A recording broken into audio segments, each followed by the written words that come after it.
Association. With a week to go until the start of training camp, there remains a $14 million gap in contract talks between restricted free agent Tristan Thompson and the Cavaliers, sources told our Brian Windhorst.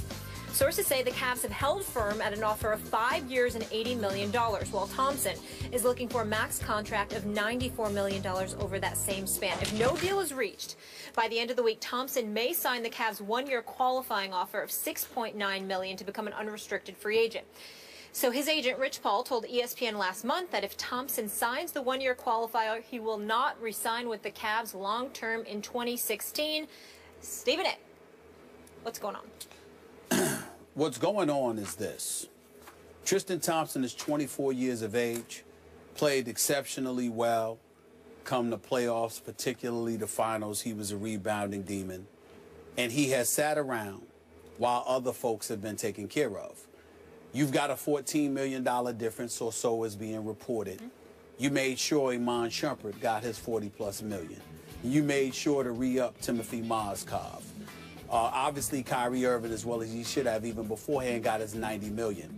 But more importantly, you gave Kevin Love $110 million. Now, you could have kept Kevin Love for less than that. You didn't have to go out and give Kevin Love questionable knees, questionable back, $110 to $113 million. Why did you? Nobody is arguing with the fact that you have to keep Kevin Love. You let go of Andrew Wiggins, who has a lot of promise and seems to be on the rise, and stardom seems to be in his future. But the flip side to it is that you didn't have to take care of Kevin Love the way you took care of Kevin Love. And so when you look at it from that perspective, you have to ask yourself, why is that? It's because promises were made to Kevin Love, and they were obviously being kept because he seems to be David Griffin's kind of guy, whatever that means. Me personally, I like David Griffin. I think he's done I think he's done a really good job as the general manager for the Cleveland Cavaliers. Not that fond of his owner, Dan Gilbert, but Dan Gilbert does cut the checks, and he's unapologetic about doing so, so I will give him credit for that. But I do believe that a legitimate argument could be made, and here's where the big picture lies. Tristan Thompson in this situation right now is not about Tristan Thompson. I think it's about the legacy of LeBron James in Cleveland. And here is why I say that. LeBron James' long-term deal comes up next year. He's due for that. No matter what max dollars he's getting for this upcoming season, what max dollars he got last season, they clearly still had enough money to take care of Tristan Thompson. You just got to pay more with the luxury tax, okay? You could have chipped a few dollars off of an Iman Shumpert or Kevin Love. You didn't do that. You could have treated J.R. Smith a little bit better, even though he was stupid to opt out of his deal to come back for less money. You know, that was bad advice. But when you look at it from the Tristan Thompson perspective, the kid is 24 years of age. He's a rebounding demon. He defends. His offensive skills continue to improve. The upside exists there. Plus, you have paid Love. You played Shumpert. You've paid Mozgov. And on top of it all, you still paid Anderson Varejao, who is older now, who isn't healthy and whatever. To sit there and say that you can't find the money for Tristan Thompson, the reason why I bring up the legacy of a LeBron James, remember, in the 2006-2007 season, when the Cleveland Cavaliers ended up going to the NBA Finals against the San Antonio Spurs, what did you follow that up with in the years to follow? There was a Wally Zerbiak on the team, a Joe Smith on the team, you know, an over-the-hill, no disrespect whatsoever, because Stephen A. loves Big Benny Wallace, but Ben Wallace, after he was gone from the Detroit Pistons, that wasn't the same Benny Wallace that was in Cleveland. Shaq, you know that's my man, when he was all said and done, and he was on the verge of retiring. These are the kind of things that you're the Cleveland Cavaliers, and you have allowed to happen to LeBron, which precipitated his exit the first time around. So here you are now, you've got Kyrie Irving, all right? You got Tristan Thompson, and you are giving them problems? This is the kind of situation that LeBron points to. And I'm telling you right now, you heard it here first. I'm going to say it again. I warned the city of Cleveland, Ohio, back in 2007. Go look up the interview. They had me interviewed in Cleveland on the radio station in Cleveland, Ohio. And I said to them then, he's leaving. Do not doubt this. He's giving you 3 more years, and then after that, he's gone. And what happened 3 years later? I broke the story that he's going to South Beach and was crucified for 2 weeks until it came to be true. I am telling y'all again, LeBron did not promise to stay in Cleveland for the rest of his career. He promised that he was committed to coming back to delivering an NBA championship. Cleveland is one of the favorites this year. If they win this year and he's still having problems with this organization, don't be surprised if he leaves again. I'm not promising you he will leave. I'm telling you LeBron could end up leaving again because of the personnel moves you do make and you refuse to make. I said it before. I'm saying it again. Listen if you want to. Okay, I'm not sure what all that had to do with Tristan Thompson. It has everything to do with Tristan Thompson because he's not happy about the fact that they haven't taken care of Tristan Thompson. And then Rich Paul is saying that Tristan Thompson may leave after this year if he's forced to sign the 1-year tender. But, so the you're point saying is that if they win a championship, he would leave. Right? Okay, well, that would be a really good thing for Cleveland, right? I mean, that would be a big thing if they won a championship. Well, they would win a championship, of course, because he's committed to delivering a championship back to the city of Cleveland. Okay. But if you're going to show an unwillingness to keep young horses in place, okay, and instead bring guys or sign guys to $110 million with questionable knees and questionable backs and stuff like that, you now have a problem that he doesn't want to stick around and deal with. So the Tristan Thompson thing is important because LeBron wants to keep that guy. People like yourself, me, and others in the NBA community see nothing but upside with this kid. Oh, I love it. And not only that, he changed the way they play basketball. You can't justify not paying him if you paid the other guys. Had you not paid him, that would be different. But to not pay him and to pay those other guys, you got a problem. Okay, we're almost out of time, so we might have to save this for another day, but my issues are twofold with this salary structure here.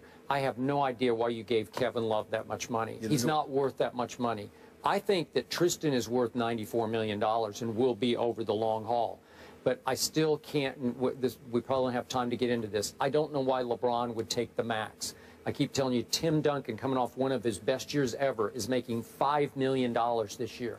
LeBron's making 23. LeBron can make God knows how much money off the court. Why would he insist? I know it's a principle thing with the Players Association, that he's got to set the tone from the top. I get all that. But if you really want to win more rings, you take half that and make sure that Tristan, represented by your representative, is taken care of. Last point on this matter. You can make that argument like you made against Kobe because you're talking about going outside to bring another player in, and your cap comes into consideration then. With LeBron and the Cleveland Cavaliers, that's not relevant because you're talking about keeping your own player. And because you're keeping your own player, it's this an issue of the luxury tax number, which is offset by the money LeBron brought into the organization by his return. So you can't use that. Okay, but remember, San Antonio has the same issue with trying to keep a Kawhi Leonard, right? Yes. And they said, well, we can keep Kawhi because Tim has taken only $5 million this year. Guys, I'm sorry, I got to cut you off, but we might be able to readdress this either or later today or further in the week because there's so much to get into. More First Take after the break. We'll be right back. What about the Yanks? I'll admit it, I'm concerned. Teixeira can't seem to get healthy. Sabathia is not what he used to be.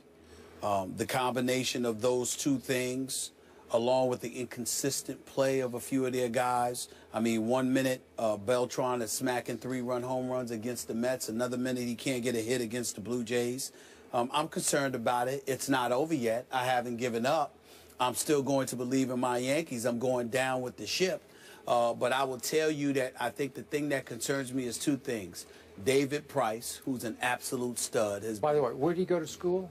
Oh, yeah, Vanderbilt University. Go ahead. Price. Yeah. But I would tell you, I love Price, but I would tell you this. His level of production since he has arrived in Toronto has been Cy Young material.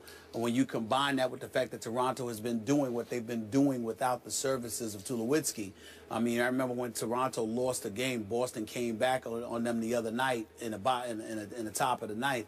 I give Toronto a lot of credit. They've been hanging in there, and David Price has been an ace. We'll see what happens tonight with Severino pitches for the New York Yankees, and Ivan Nova goes after that. I still think the Yankees can win 2 of these 3 games. Then they'll only be a game and a half back. So the jury is still out, but I'll admit that I am a bit concerned. Your Yankees should be ashamed of themselves if they can't catch the Blue Jays after the Blue Jays lost the primary reason I picked the Blue Jays to beat. Yes. He's gone. I got a Romo-like bad break. He cracked his shoulder blade. They still got Donaldson and Batista and Price. I know, but Tulo, remember, everything changed when he walked in the door. And now they're 4-4 since he's been gone, and there's no timetable for him to come back. So all of a sudden, you got the greatest Cowboy-like break. You got my Blue Jays. They're reeling without Tulowitzki, and you can't catch them. What's New York doing? It's another sport. You got Encarnacion. He's been doing well for them.